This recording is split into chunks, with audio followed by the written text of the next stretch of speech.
I'm in training to be a pest control protege. Well, that's what they call us, cockroach-murdering sidekicks. Obviously, they're not going to let us trainees loose on the public. We're just there to assist the real exterminators.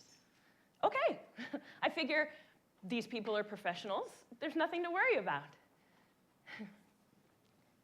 Well, I meet my partner, my leader, my very own personal exterminator. His name's Ed. He's 54 years old, he says, so don't mess with him. I say, okay, Ed, no problem. Ed knows cockroaches like nobody's business, and he enjoys killing the suckers. It's almost a personal matter for the guy. My job, basically, is to strap on this huge metal tank and hold up the hose in case Ed needs to find it and hurry. I'm not kidding. That's most of the job right there. But I get $12 an hour, so I strap on the tank. I don't know if you've ever been stuck in traffic on a floating bridge inside a giant cockroach. Maybe you have.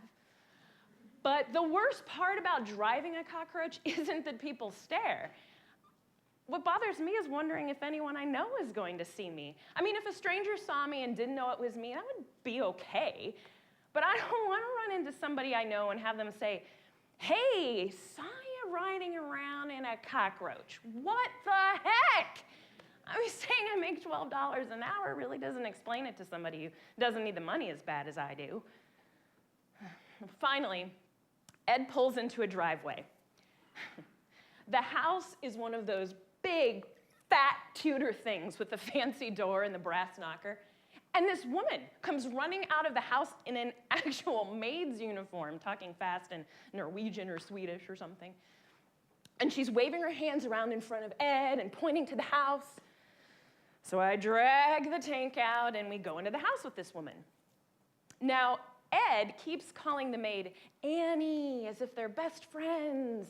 And he keeps touching her apron and touching her arm. I just tuned it out.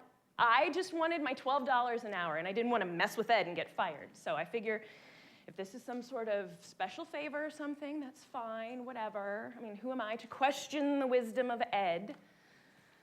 Anyway, so Annie's like tiptoeing around, kind of creeping along, and she wants us to do the same thing. I mean, easy enough with a gas tank on your back. So we follow her into the basement. And there's some really nice, expensive furniture down there, but most of it's broken.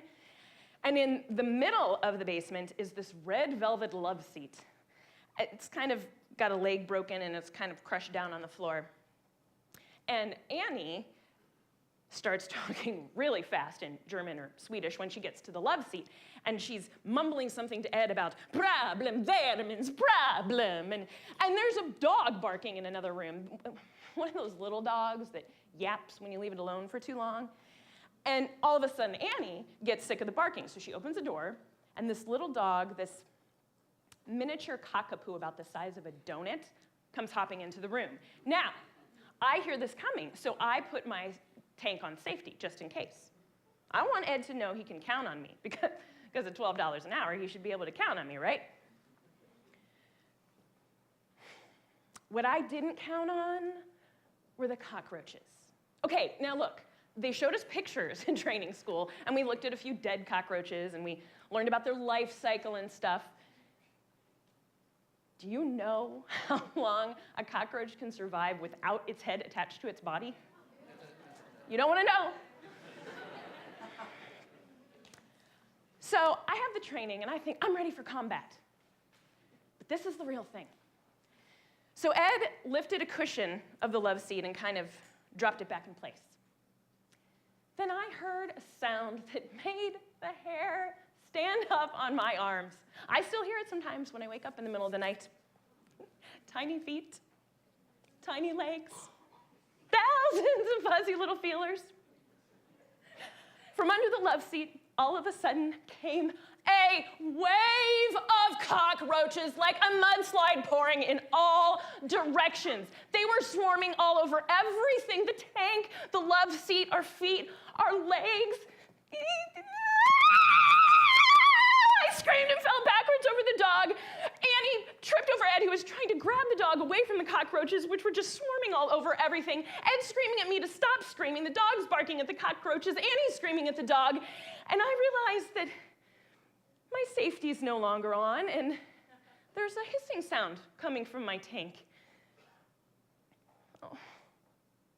Look, all I wanted was to make $12 an hour, and I wanted to get through my first day without any accidents. I didn't sign on for the job because of a mean streak in my nature, and I don't hate animals.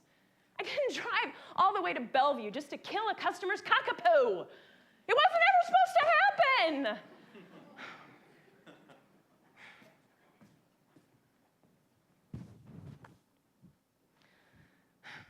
So, yes, I have pest control experience, but I'm looking to get into another line of work as soon as possible.